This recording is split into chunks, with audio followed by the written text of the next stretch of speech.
Friday seminar, Inspire Me, our mechanical engineering seminar. Again, I'm Don Plumley. Glad for everyone to be here. I'm really excited for our topic today. Before we get started, I had a couple of announcements. We do have a sign-up sheet that some of you have already signed, and we want to make sure everybody gets on here, so I want to pass it around. Make sure that you get your name on that. Have you signed yet? Okay, well, I'll get you first. So maybe make sure you get on there and keep the pin, if you would. And then pass it around, make sure everybody gets a chance to get on it. So, and then the next week, this time next week, we're going to have a speaker from the University of Utah who's going to talk about synergistic heat systems. So it's this person worked with Dean Leidy, who's now our dean here, back whenever she was at Utah. So it should be an interesting topic as well.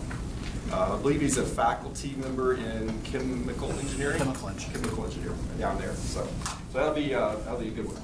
Okay, so today we have a special speaker here from locally in Boise. We have Al Youngwerth, who's the CEO of Versabuilt Robotics, and as you can see there, he has a master's degree from the Cal State University, Chico, in computer science, and he's done some work establishing these different startups here in Boise. He founded the Rekluse Motorsports and Versabuilt, and he's also held senior level positions at Apex Technology and Extended Systems. So he's got a wide range of experience, but also very focused in the Boise area around robotics. So we're excited to have him here. Also, just interesting, I always like to see what else is he interested in. So when he's not tinkering with robotics or new business opportunities, he likes to fly airplanes, and he's got a newly acquired pilot's license. A little over a year. A little over a year? Yeah. Okay. So he can talk about maybe his robotic, or not so, his aerobatics maybe. Yeah. Okay. All right. So let's welcome Al Youngwerth, please. As I was coming in here, I was thinking about, gosh, how long have I been here? When was I last in college? So 30 years ago, I was starting my final semester of college. So hard to believe. I started in the Boise area at a little company called Extended Systems. Most of you probably have not heard of that. That was a company that was a spin-off from Hewlett-Packard that made network connectivity devices primarily for printers, and moved on to Bluetooth, things like that. Then about 1996, I moved to a startup company called Apex Technology, and we made one of the very first Linux-based devices. It was a small box that connected a small office to the internet and provided an internet connection that can be shared, and a firewall, and a mail server, and things like that. And then in 2002, after I exited that company, done a couple of years of consulting, one of the reasons I wanted to come to Idaho is because I really enjoyed dirt biking growing up, and I heard Idaho was a great place to do that. And I came up with an idea of a new type of motorcycle clutch, which was a little bit outside, what my educational background was, but I was pretty passionate about motorcycling. I wanted to try something new. So designed a clutch. I worked with Tech Help here at BSU, a senior mechanical engineering student, a guy by the name of Sean Brown, back in 2002. He's now the CEO of Rekluse Motorsports. And built that from starting in my garage to a company that I think today employs about 70 people, $10 million in revenue, and that was a great experience. I spent a lot of time. One of the things I like to tell people is, what you're doing here, you're going to learn a lot, but this is just the tip of the iceberg. Learning really begins when you get out of the world, and it's a lot of it's based on what interests you and what you allow yourself to explore. For me, I went from no experience in mechanical engineering, process engineering, or robotics, and I learned that stuff because I wanted to and I had to be successful. So the other thing I think is really important, and you don't necessarily get a whole lot of as an engineering student, is the business side of designing things, the business side of engineering, because that's oftentimes just as important or even more important than the actual engineering. And so this is going to be a terribly technical discussion about robots. It's going to be more of a market assessment and view of robots and kind of how robots have evolved, where they stand today, and where they're going in the future. Now, robots mean a lot of things. I'm sure you guys have all seen the Boston Dynamics, Boston something. Can anyone help me with that? Boston Dynamics. Boston Dynamics, okay, with the robots that look like sheep and things like that. You know, those are still R&D projects. They don't yet have a lot of industrial applications. You know, you have your humanoid robots, again, same things. These are very interesting studies, but that's not what's in the market today. What's in the market today is the six-axis industrial robot is the mainstay of industrial automation. Now, there's a lot of other different types of robots. There's delta robots. They would kind of look like these spider things. They've got these arms that control, and they're generally used for pick and place. They're very, very fast. There's four-axis robots, which look a lot like this, but they have 4 axes instead of 6 axes. And they can generally rotate. They maintain a single plane for their tool, and they can pick up a box and then move it to another location. The 6-axis industrial robot allows you to define what's called a tool center point. Every robot at the end of that arm is going to have some sort of a tool, and that tool could be a welding torch. It could be a caulking dispenser. It could be a paint gun. It could be some sort of a gripper to pick and place things. But what 6-axis allows you to do is define the tool center point. Let's say this is my robot arm, and this is the end of my torch. The robot knows where it is, and you can program it so it can follow a very, very specific path, right, and maintain that path around different objects. The other thing a robot can do is it can maintain a plane with the tool center point. So imagine the tool center point is the bottom of this phone. With the 6-axis industrial robot, I can move this around and maintain that plane, and that's something my company uses a lot in pick and place applications. So 6 axes are kind of the minimum number of axes necessary to do kind of all the most common types of functions. And the most common functions in industry today are welding, pick and place, deburring, and polishing, and painting. Pick and place, that's really, really broad, right? It can be picking and placing fruit, it can be stacking boxes, or it can be picking up raw material to feed a machine. So, brief history. The first commercial robots came out in the 1950s. That's the picture of the Unimation robot. And they actually were used a fair amount in industry in the 50s and 60s. The first real robots, the modern industrial robot ideas came out in the late 1930s, but the Unimation was really the first commercially somewhat successful robot. The 6-axis robot, I believe, was invented in 1969 and became commercially viable about 1970. But what really drove robots to where they are today was the automotive market. I'm sure you guys have all seen pictures and videos of robots used in the automotive market. But they're widely used in welding, pick and place, deburring and polishing. Painting is the other thing that's really big with robots and automotive. So if we look at the market adoption rate of robots over the years, and I think this data goes back to about 1996 or so, the curve is pretty flat through this area, and really what you're seeing here is kind of the ups and the downs of the automotive cycle. You know, something like 80-90% of all industrial robots up until about mid-2000s, like 2007, 2008, were going into automotive applications. And then you see this big dip here during the recession where the automotive industry really shut down. And then what you see here in this steady, increasingly steep curve here is robots moving into other applications, other industries.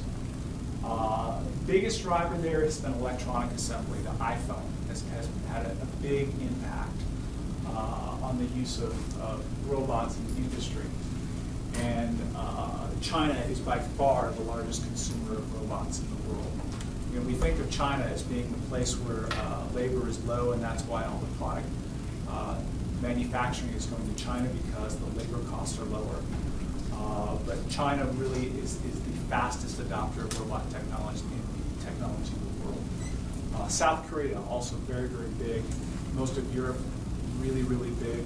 The United States is way, way behind the rest of the world, the rest of the industrialized world, in terms of robots per 10,000 workers. I don't have the data for that, but it's kind of interesting to look that data up, but we are way behind, especially if you look outside the automotive market. It's just really within the last 2 or 3 years that robots are gaining significant traction in the United States outside the automotive market.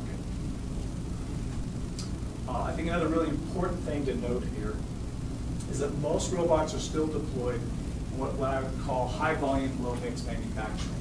So if we're making an iPhone, for example, and I'm going to just make the iPhone X, then there's probably several thousand robots that are out there in the world someplace that are dedicated just to the assembly of the iPhone X. So high volume, doing the same thing over and over again, and really no mix. They're only doing the iPhone X. And that's what you see still for most robotic applications. But as consumers, we like different things. We like unique things. We like things that change frequently. So the general manufacturing market is moving towards lower volume, higher mix applications because we have more parts that we're building in smaller quantities. Also, you've heard of lean manufacturing principles. I'm sure you guys have been introduced to that somewhere in your school studies. Lean is about building to consumer demand, not trying to build massive quantities, not trying to lower the price. Instead, trying to build manufacturing systems that can operate more efficiently with lower volumes and a higher part mix. So some of the major robot players in the world. Fanuc is number one. They're a privately held Japanese company, about $50 billion a year. They're also the largest maker in the world of servo motors, the motors that drive robots, that drive CNC machines, that drive any kind of a motion activity where precision and high torque are required. Yaskawa is another Japanese company. It's very big in Asia. Kawasaki has been a company that's been in the robotics industry longer than anybody else.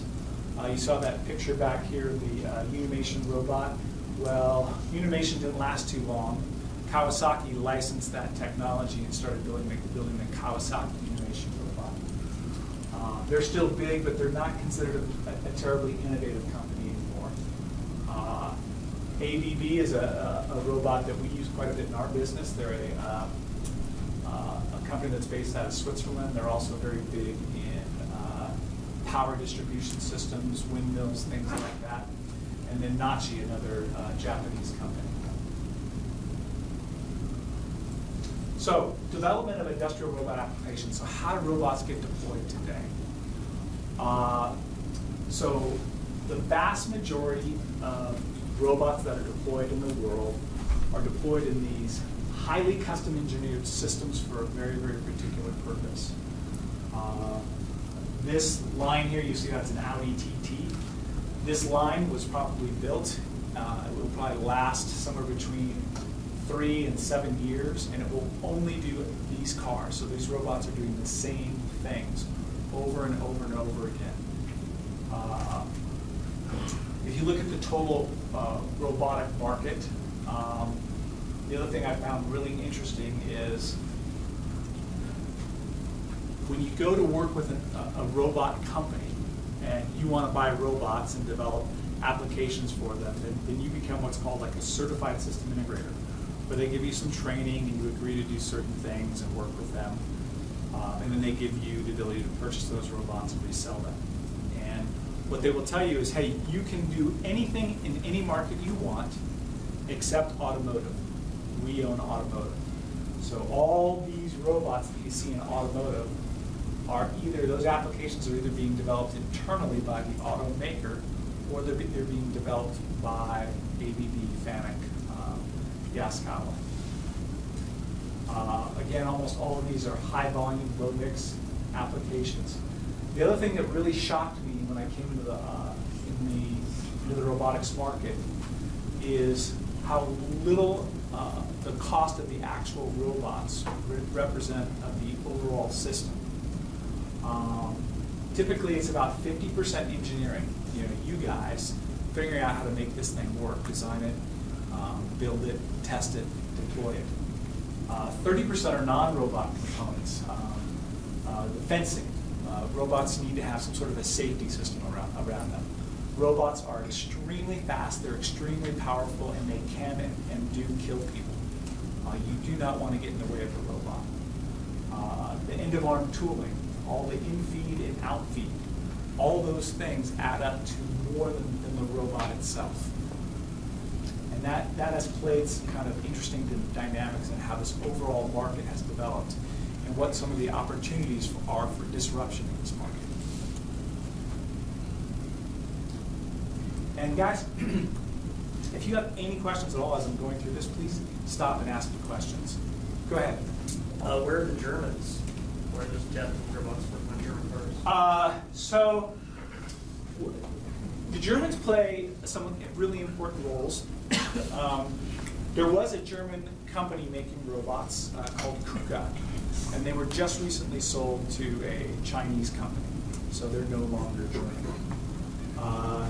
The largest maker of the end-of-arm tooling, the grippers and things like that, is a company called Schunk. They're a German-based company, about a $5 billion a year company. They make the tooling here, and then they also make vices and chucks and things like that, so for machine tools, so they're going to hold parts firmly for processing to be done on them. Another company, Festo, is also very big. They're a German-based company, about a $2 billion a year company. They make linear rails, linear actuators, so instead of 6 axes, 1 axis.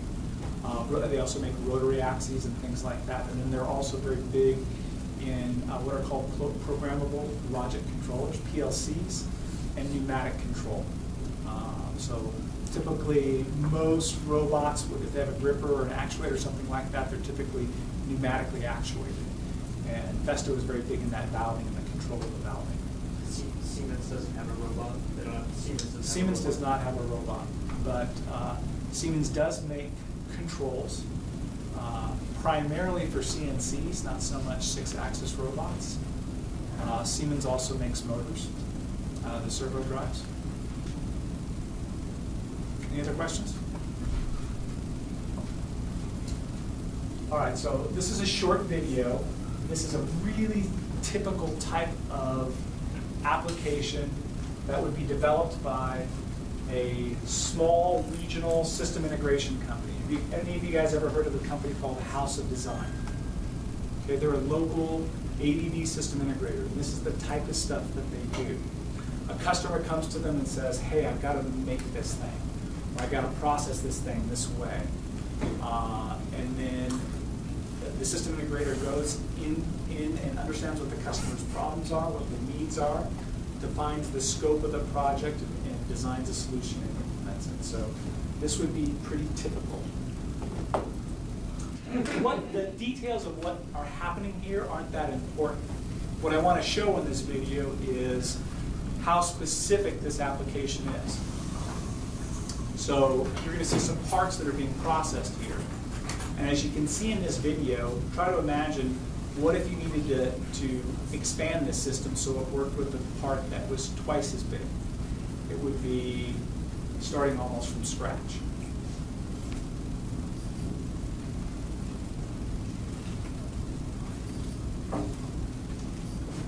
So pretty typical kind of a cell. We have These aluminum extruded frames that are custom built, they're a company called 8020 is most famous for making those. And then these are small FANUC robots. The retail cost of those robots is about $30,000 a piece. As you can see, they move very, very quickly. They're very, very fast, very, very accurate. Accuracy is the wrong word. They're very repeatable. Most robots are very good at repeating to the same point that you teach them. They're not as good as, hey, I've taught this point, I need to be 12 inches this way and 13 inches that way.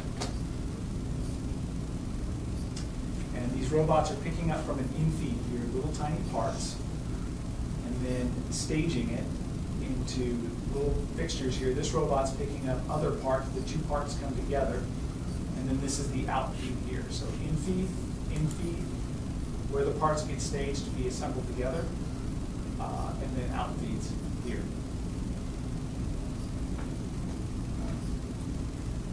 Over here, this infeed, you can see the parts are kind of scattered all over the place. Vision is a very important thing in industrial robot applications. And the camera will come down and show where the part is to the robot. The camera can then understand what the orientation of that part is and give the robot a picture of how it needs to approach that part to pick it up. That right there is some sort of a quality check where the robot's verifying that it has the part correctly. These are the actual parts that are being assembled. That's a shunt gripper right there we talked about. I assume that's real time. This is real time. This is not sped up.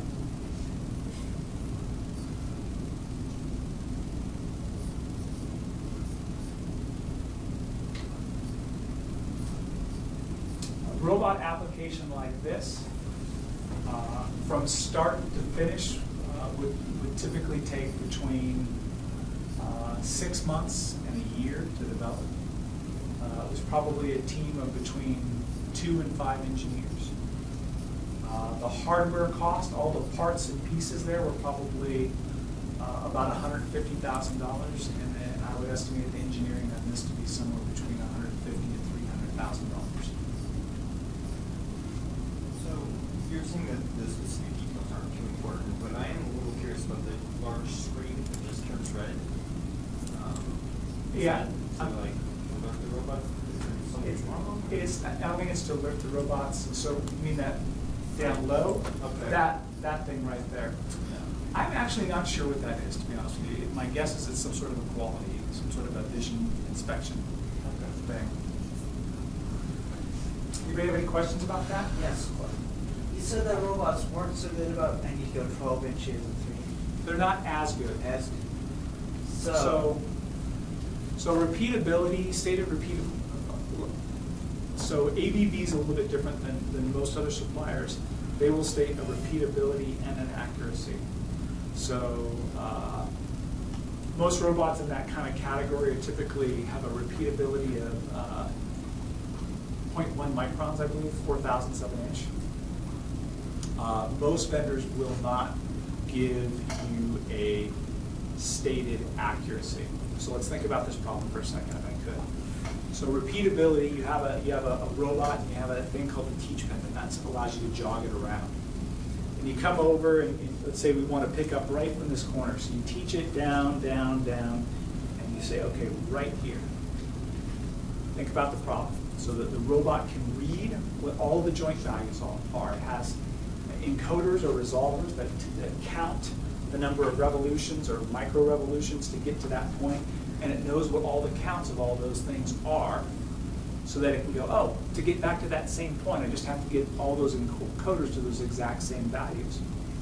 But now if I want to go out here, things get more difficult because I need to know the exact length of each joint to get that right. I also need to know about gravity and payload. Robots are not infinitely rigid. And you'd be amazed, when a robot hangs out like this, a robot like that is probably sagging on its own weight, under its own weight, maybe as much as a quarter of an inch. If it's carrying 5 pounds, it might be sagging a ½ inch, so it's got to compensate for that.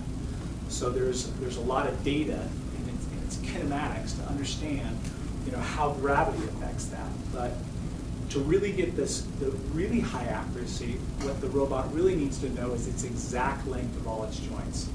And the way robot vendors do that is they actually measure the robots. They typically use vision or some other way to say, okay, I think I'm here, but where am I actually? Oh, since I'm actually a little bit off, and I do that here, then comparing between those two dies, I can maybe assume, oh, I've got this joint, I assumed it was this long, it's probably actually this long.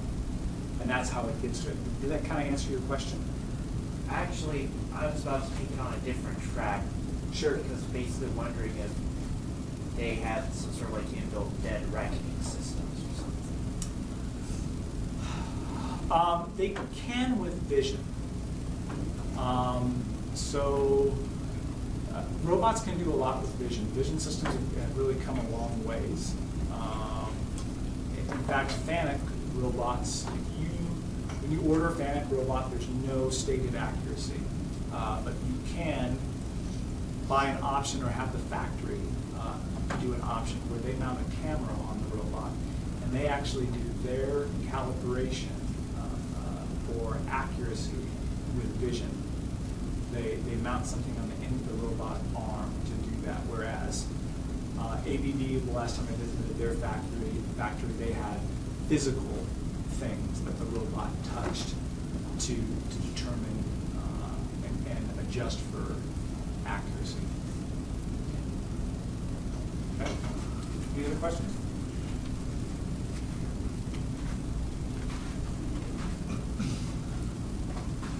Actually, I got you asked us to kind of think what it costs or what the scale would be if we were to just go, excuse me, twofold on the size or of the product and everything else like that. Hold on just a second. I'm trying to get this going again. So start your question over again. Yes, you asked us to kind of think about what it would take to scale that project up. Now, if you're looking at one-on-one, you said the cost of that robot alone was $150,000 plus another. The two robots are $30,000 each, so there's probably about $60,000 there, and then $90,000 for all the stuff For around other it. stuff. And that's just one setup. That's one setup, and you can see that those little designed for that particular shape part, everything around it was designed for the shape of that particular part. So now if we want to scale up, that's just compounding on it itself. But now if we want to change that actual part, like change the way it's going to be assembled, then the engineers have to go back and reassess everything. Yep. Yeah. So scaling in terms of volume, add another one, add another one, add another one. Scaling in terms of making one that's instead of a 1/4 inch diameter by 3/4 inch tall to 1 inch diameter, 2 inches tall, that'd be a pretty significant redesign in that type of thing. So that's high volume, no phase. So, I'm thinking like for a company to, let's say, renovate and start using robots over like human workers, it seems like it's pretty expensive to start that. How, I mean, obviously it probably depends on what you're making the market, but how quickly would it basically pay for back? itself? That's a great question. And it's one I struggle with teaching potential buyers of our equipment all the time. So you have a typical laborer, and in the United States, there's about 1 million people that are employed loading, unloading, or setting up CNC machines. Does everybody know what a CNC machine is? Okay. The average loaded cost of that labor is $22 an hour. A typical CNC machine is $100,000 to purchase. So what do you think is more expensive? The guy loading it or the CNC machine? Probably the guy loading It is. So how much? Like 20% more, 50% more, twice as much? Okay, so typical CNC machine in the United States, the average age of a CNC machine is 15 years. there's 87,868 I think 868 hours in 10 years. So let's say 120,000 hours or so. At the end of that machine's life, it still has some residual value, maybe 5 or 10%. But if you look at the total cost of that machine over that lifetime, it's probably on the order of 60 to 70 cents per hour. The operator's $22 an hour. It's significant. Most people, and I'm talking about, I'm working with a company that acquired my last company, Rekluse Motorsports. You talk to those guys, and the way they have their current production, you would think for sure that they think that their machines are worth 5 times as much as their people. They don't get it. And their machine's probably, their average age of a machine in their shop is probably 20 years old. So people are pretty expensive. Machine equipment's pretty inexpensive. So that's one of the key drivers, but it's also one of the, I'll kind of get to this as the presentation goes on. But today, if you looked at that system that we just looked at there, and let's say you actually had 10 different part numbers you needed to run. From a 1/4 inch up to 3 inch to this to that, you could imagine, even if you engineered it right from the start, knowing you had to do all those things, if you needed to go from the 1/4 inch part to the 3 inch part, it may take 2, 3, 4 hours of setup. Maybe it might take 2 days of setup to transition from making the one part to the next part. And again, as we talk about high mix manufacturing with lower volumes, that's unacceptable. People are cheaper. People are really good at quickly changing over things. They're not really good at doing things repeatably like the machines are, but they're really good at being flexible and adaptable. And that's been a big inhibitor in the widespread adoption of industrial robotics. If you look at all manufacturing, and you look at all manufacturing machines, and CNCs in particular, I was really shocked at this. I thought that if you looked at all parts made in the world, and all CNC machines made that are in manufacturing in the world, I thought at least 50% of them would be involved in a high volume, no mix manufacturing. The actual number is less than 10%. The vast majority of CNC machines are making, in the United States, the average batch size for a set of parts that goes through a CNC machine is 50 pieces. And that's why 95% of them are still owned by people. There's more than 1 million people employed running CNC machines in the US. So real quick, going back to the traditional system integrator model, how does it work? How do these things get deployed? There are some pretty good software tools out. Every single major robot vendor has a piece of software like this. It's a pretty advanced CAD kind of package that allows you to simulate and program the robot, and they keep getting better and better. They're still all closed architecture, all proprietary. So they're not moving as fast as, say, Microsoft Visual Studio or some of these open source development applications and frameworks that you see in the general software world. But generally the way these things get deployed is customer has a problem, calls up an integrator, and you have these kind of the phases of the project. First is investigation, proposal, quote. Then design and simulation, make sure everything's going to work. Then fabrication and procurement. If you look at the way these things are deployed, they are primarily assembled from off-the-shelf components that have little tiny tweaks to them. What robot system integrators have learned is if they try to invent things, they usually fail. So understanding where to find and procure the right solution for the problem is a really important part of that job. Programming,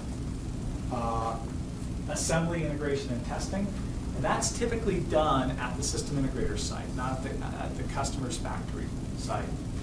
And then they have what's called a factory acceptance test, where after the system integrators pulled everything together, they maybe got some raw material and they're able to run some parts, they bring out the purchasers of the equipment and say, here, look, here's the specification, see, we're meeting it, it's working reliably, and they sign off on it and usually get some significant progress payment.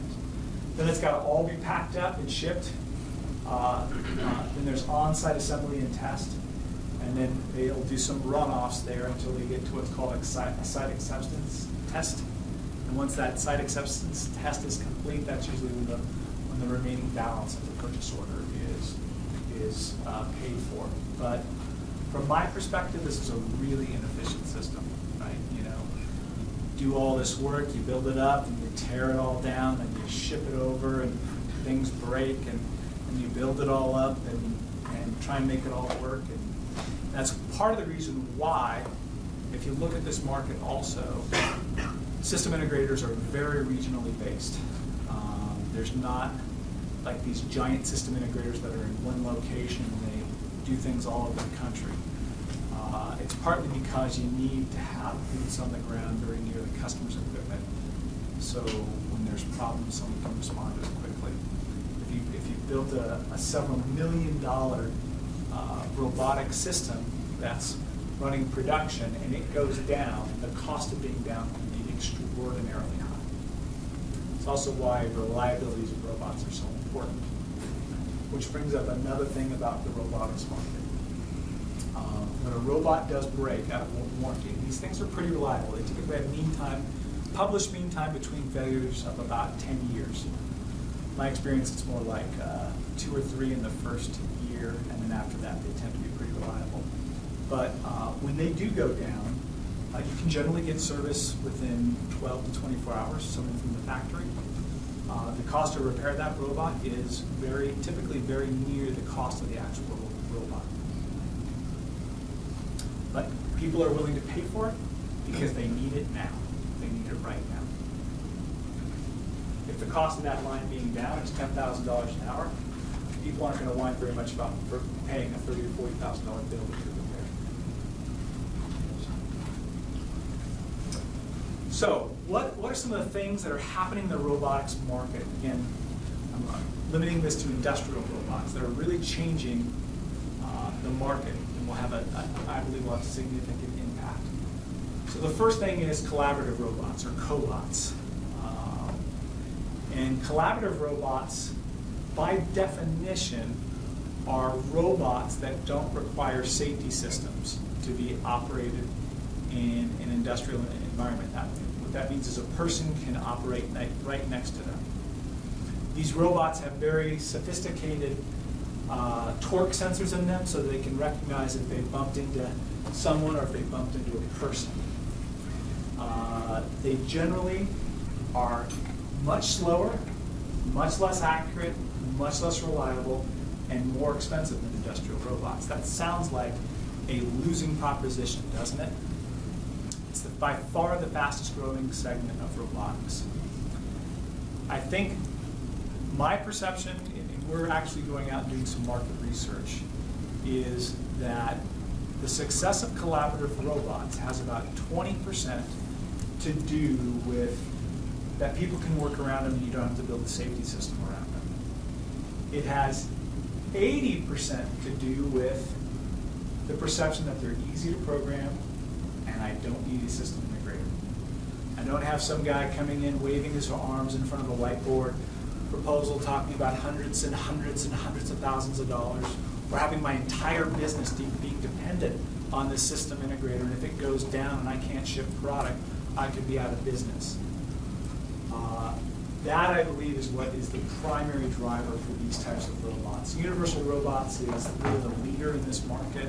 You probably maybe have heard of Baxter. It's a little bit more of a toy, and this is, so that works around industrial robots. This is a toy to me. But they're very, very important in the market. And really, if you look at where they're being deployed, they're starting to be deployed in low-volume, high-mix applications. Like, you can see this guy's got a little in-feed system that he probably built himself here. He's got a little gripper that works for that. But if he needed to change from making that maybe 3-inch round part to a 4-inch square part, he could probably figure it out in 2 or 3 days' time and do it himself, right? You wouldn't have to wait 6 months to have it done, or call in the system and go, oh, you need a change. Well, we'll start with the change order. That starts with $10,000, right? So these are going to be some of the key drivers that start to push robots to broader applications outside of those traditional high-volume, no-mix applications. I would say that I've talked to a lot of buyers that underestimate the difficulty. They finally figure out how to make it work, but it's usually on a smaller scope, below their expectations, and it took a lot more work than they expected.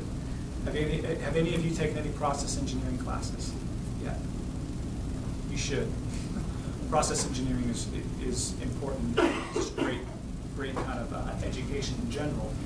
But this guy probably never had a process engineering course, and so he will learn it the hard way. Go ahead. What kind of companies are using these types of robots? All types of companies. Aerospace contractors, medical device contractors. You see them in kind of smaller volume electronics assembly type of applications. Mostly pick and place. They're not, I don't think I've ever seen a universal robot deployed in a welding application. I'm not sure it could actually work in a welding application. They're not real accurate, so dispensing applications of like glue or caulking or something like that, they're probably not going to perform as well. They're mostly targeted at the pick and place market, material handling. So engineering costs that most buyers are going to consider to be zero. Just have Tom implement it; he'll figure it out. Maybe 20% of the total cost of the system, or even 10%, will be non-robot components, and most of the cost will be the robot itself.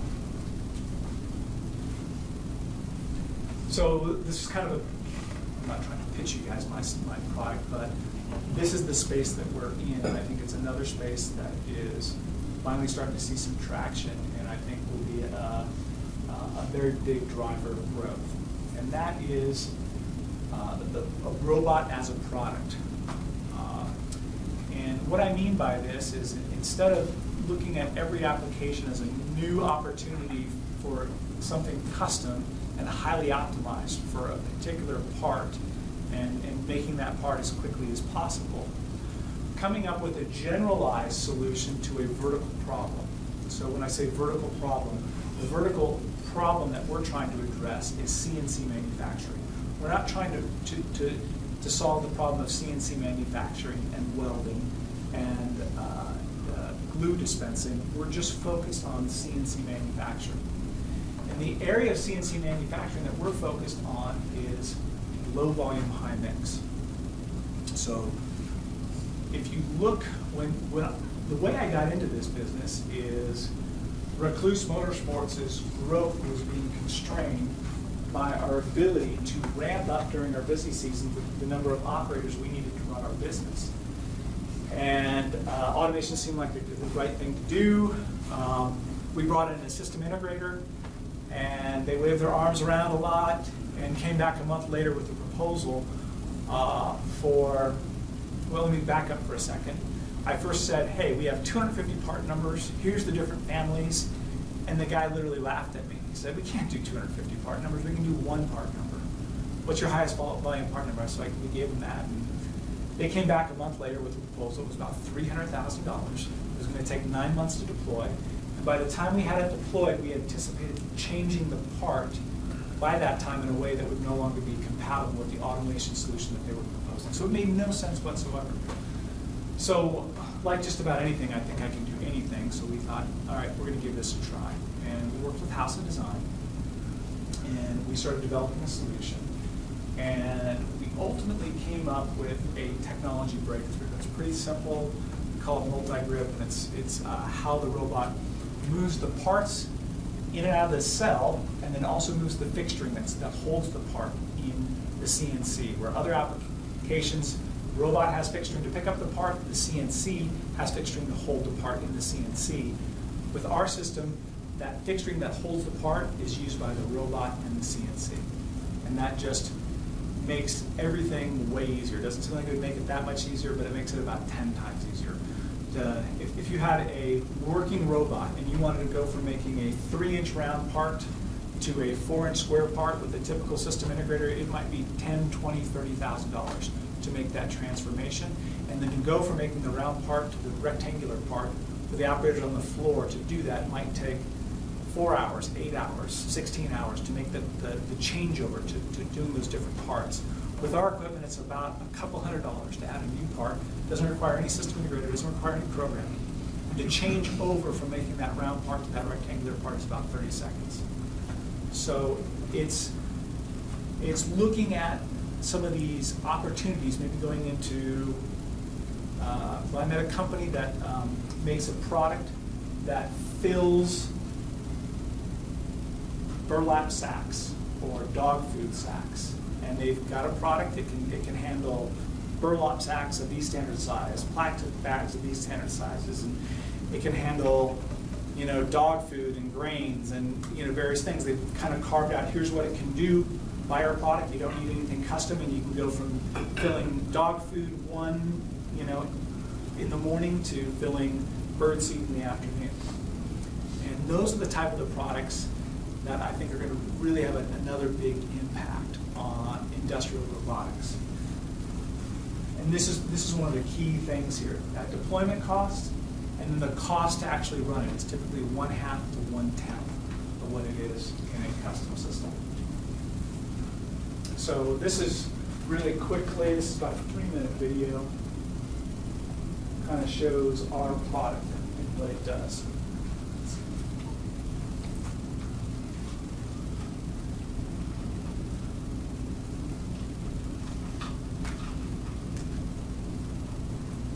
So the robot picked up a set of jaws,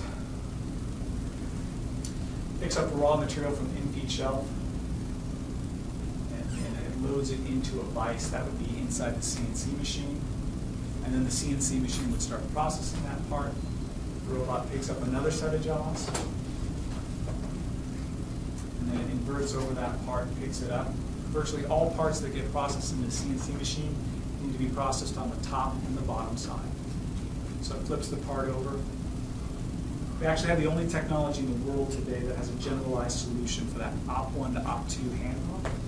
If you think about it, if you have a vise and a gripper separate, normally the robot would load it in, process it, come grab it out, it goes to flip it over, it can't load it because it's holding it in the wrong orientation.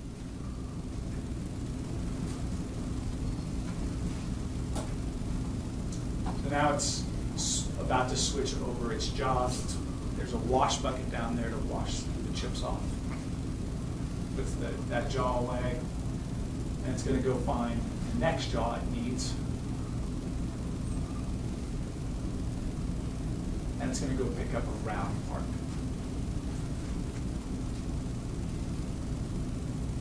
So there's no human involved in that changeover.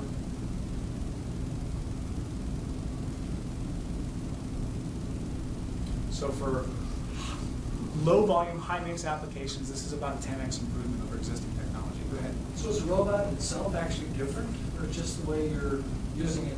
Just the way we're using it. That is a standard off-the-shelf industrial robot. Any questions about this? Yeah. So how many machines can one CNC machinist typically operate without this? So the average cycle time in the United States per operation is about 15 minutes, between 10 and 15 minutes. And you'd be surprised, because you'd think one person, if they got 10 or 15 minutes, it takes maybe 3 or 4 minutes to open the door, clean it off, swap it over. You think they could do 3 machines pretty effectively, right? If you have a single operator over a course of an 8-hour day running 2 machines, they'll get about 5 hours out of each machine. If you push them up to 3 machines, they'll get about 3.5 hours per machine. So they'll get a little more output, but not that much. So with our equipment, generally what we say is one operator can keep 8 machines running for 24 hours in a single shift. If they have a reasonable amount of support for other things like the daily maintenance of the machine, the cutting of material, if all they're doing is tending the machine, changing tools, things like that, the basic things. All right, some other disruptive technologies. Low-cost robots. Chinese robots are coming. This is actually a Taiwanese robot by a company by the name of Highwind. But the basic technology that robots use is very, very simple. It's very well understood.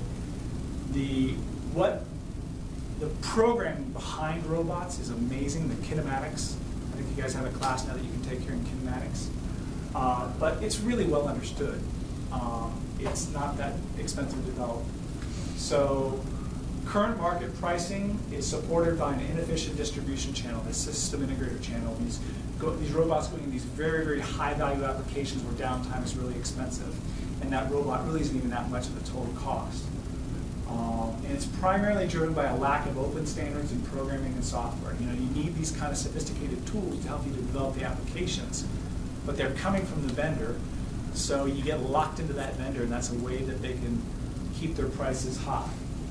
And really, these programming environments, although they're pretty cool, they suck. As a software guy, they're terrible. They're really behind. And primarily because they just have these small teams developing them, they don't have the benefit of the open source community. So what are some of the disruptive technologies? Open source robotics. Right now there's a general lack of programming standards. Open source robotics would allow major robot vendors, so they allow the major robot vendors to lock in the customers. Those programming standards will enable commodity robots. A little vendor from China can't afford to develop this massive application to be competitive in the market. But if a group of open source software developers do it, or some company that will license that stuff relatively inexpensively, that will enable these producers of commodity parts to bring the cost of robotics down. So some of the key things that are happening in there: ROS, Robot Operating System, has been around 10 years. It still doesn't have a tremendous amount of traction. RoboDK is a little bit newer. They're doing some really promising stuff. And right here, I believe Next Cobot is actually the only software company in the world today that is focused on being a software vendor of kinematics and the programming environments to really enable these third-party companies to produce commodity robots. So, thinking about a job in robotics, where are they? They are not in kinematics. You know, this world needs maybe a couple hundred people in kinematics. It's been solved. There's not a lot left to do there. Again, if it goes open source, again, you know, a team of 10 really good software engineers could, in a couple of years' time, could create state-of-the-art kinematics. If you're developing applications, you don't really learn anything about how to actually control the motion of the robot. You're just telling the robot what to do. System integration, you know, the kind of house of design work, kind of the traditional model is going to remain very strong for the foreseeable future. There's still a very, very large market to fill there outside of automotive of these high volume, low mix applications that people are currently doing. And some of the most important skills for system integrators are process engineering. Process engineering. Take classes in process. Does VSU offer you guys process engineering classes today? Do a production engineering class, Okay. I think it maybe Yeah. sees what you're talking about. Yeah. Next semester. Yeah. Right. Having the ability to go out and find innovative solutions and adapting. So going to trade shows, learning how to search on the internet, connecting with people. Hey, I've got this problem. Man, I don't know how to get this thing done. Oh, this guy, he's done that before. Go talk to him. There are thousands and thousands of solutions that are out there around automation. And often the most successful companies are not those that come up with the most innovative solution on their own, but they assemble other people's innovations into a working product. Robot as a product, like I said, there are thousands of opportunities there. And those are going to be startup companies, right? Where something like what I've done with Versabuilt. And then service, fixing robots. Right now, primarily driven by the robot companies. Great opportunities out there for independent service. Coming of the Overlord. So I want to tell you just a really quick story. I know I'm running pretty close to my time limit here, but not last April, the April before, I was very lucky and I got invited to do a factory tour of the FANUC factory. FANUC takes about 50 people a year. for this tour. They are a very, very secretive company. And they they take your cell phone and then they do a pat down to make sure you have no cameras, and then you get to go see their factory. Robots building robots. So the first building we go into, probably twice as big as this building, 4 or 5 floors, and they take us into the first floor, and they turn on the lights. You can hear the noise as you come in. They turn on the lights, and they take us over to where they have an actual setup where people can look to see what's going on. And there's about probably 15 robots that are building a robot. And there's this incredibly large infeed coming in. And you can see the robots that are completed that are being moved out through test. And when we left, they turned back off the lights. I think there was, on each floor, there was 4 production lines, there was 5 floors. The infeed for the building was 30 days, meaning that people could come in, stock it with raw materials, and that factory would run for 30 days making robots without anybody inside of it. The servo motor line, the little motors here, another building, about twice the size of this building, 5 floors. They brought us into one little area, and they turned on the lights. And there was a line in front of us, about the length of it. That's probably twice the length of this room, or 1.5 times the length of the room. Probably 20 robots that were assembling these servo motors together and then sending them out completed. And that was really impressive to watch. But the spookiest thing is, they have glass there that you can see it. And then the room was about the width of this room, and then there's more glass. And behind that you see another line, and another line, and another line. I think there was 5 lines deep and 5 stories of this. And again, about 30 days of infeed. It was really pretty remarkable. I think that's about it in my presentation. So any other questions? So a couple of them. One, on the branding side, what does Rekluse mean? What does Versabuilt mean? The names. The name? Yeah. And then the other question is cybersecurity issue of it, and how are you tackling it within your company and when you sell these products elsewhere? Yeah, so great questions. So Rekluse, I started the company. I had a friend that was in marketing. And I said, hey, figure out the branding for me. And he came back about a week later. He called me on the phone and said, hey, what do you think about Rekluse? I said, huh? You mean like someone that's withdrawn? And he said, no, like the poisonous brown spider. I'm like, oh yeah, that's way better. I said, I don't think so. And he goes, no, you gotta see the logo. And I came down, saw the logo, and I kind of liked it, and I think it was a really good choice for us, because one of the things it did is, when you hear that, the first thing you stop and go, what the heck? What the heck? So it causes you to stop, and then it builds a deeper impression. And then Versabuilt, we kind of went through the same kind of a thing. We had come up internally with Versabuilt. Versatile building of stuff. Didn't love it, but got the same marketing guy, and he went through, and his team went through, and they came up with all kinds of different things, and we all came back in the end and said, yeah, no, Versabuilt's really the best thing. Cybersecurity. There's been some really good articles recently about this, and if you're hooking up a robot to an internet connection, you can take control of it and do some pretty nasty things. We do connect our robots to the internet through Cradlepoint VPN, which is a local company, because being able to connect to that robot remotely is incredibly valuable. We include a cheap $59 camera that we say to people, if this is going to look at anything that's sensitive, tear it down. But hey, we're just going to point it at your machine. But these things are somewhat easily hackable, and it is straight up on the internet. But there's not a lot that a malicious hacker is going to do with a camera. Again, most robots have safety systems, so probably the worst kind of damage they're typically going to be able to do is not kill somebody, but maybe damage equipment.